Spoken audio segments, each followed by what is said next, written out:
আপোনালোকে চাগে সকলোৱে ধৰিব পাৰিছে এইখিনি 9 বাজি ফুল হয় আৰু বা মছৰস বুলিও আমি কওঁ আৰু বেলেগ বেলেগ নামেৰে ইয়াক জনা যায় কিন্তু আমি সাধাৰণতে ইয়াক 9 বাজি ফুল বুলি কওঁ আৰু ইয়াৰ কলিবিলাক এনেকৈ ওলাইছে এইটো আজি ফুলিব আৰু বাকি কলিবিলাক তেনেকৈ আছে এই ফুলটো যেতিয়া ৰাতিপুৱা ফুলে বহুত ভাল লগা হয় আমি হৰতে যেতিয়া মানে প্ৰথম কলি ওলাই তেতিয়াই আমি মানে ফুলটো ফুলা নিচিনা আনন্দ পাইছিলো মানে ভাবি থাকো এটো কেতিয়া ফুলিব আজি যদিও আমি হেতু নাভাবো কিন্তু মানে কলি এটা ওলালে বহুত ভাল লগা হয় ফুলখিনি কিমান জকমকিয়াকে ফুলিব ইয়া চাকচোন কি ধুনিয়া ধুনিয়াকে কলি ওলাই আহিছে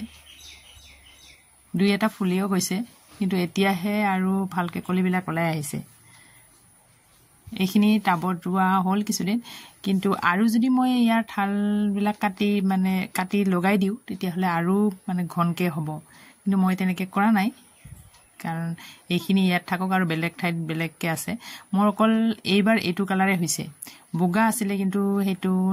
কিবা কাৰণত নোহোৱা হৈ গল এই কাৰণে অকল গুলপীয়াটোৱে থাকিল আৰু ইয়াত ৰুবৰ কাৰণে একেবাৰে সহজ ঠাল এটা কাটি লগাই দিলে হল আৰু কিছুমান গুটিৰ পৰাও হয় ধুনিয়াকে গুটিৰ পৰা হয় এইটো আজি ফুলিব মানে ইয়াৰ ফুলৰ উজ্জ্বল ৰংটোৰ কাৰণে বহুত ভাল লাগে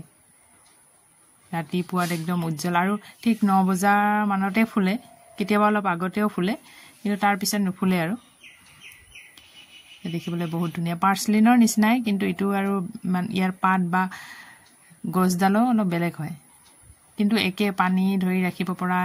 পাৰ্সলিনৰ যেনেকে পানী ধৰি ৰাখিব পৰা মানে পাতত সিস্টেম আছে ইয়াৰো তেনেকে আছে কাগজতো তেনেকে আছে আৰু ধুনিয়াকে ই মানে পানী ৰাখি থৈ দিয়ে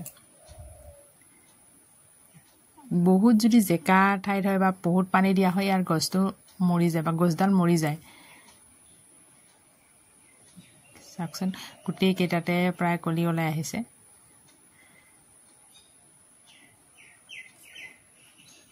কেতিয়াবা ইয়াৰ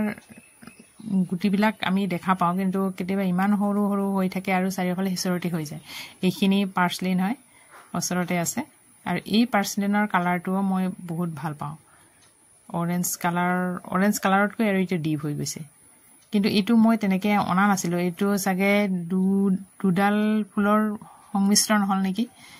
তেনেকে নিজে নিজে হৈ গল মোৰ গুলপীয়া আছিল হালধীয়া এইবিলাক আছে কিন্তু অৰেঞ্জ কালাৰ যেটো হয় হেতু আছিল কিন্তু এইটোৰ কালাৰটো আৰু অৰেঞ্জতকৈ ডিপ হয়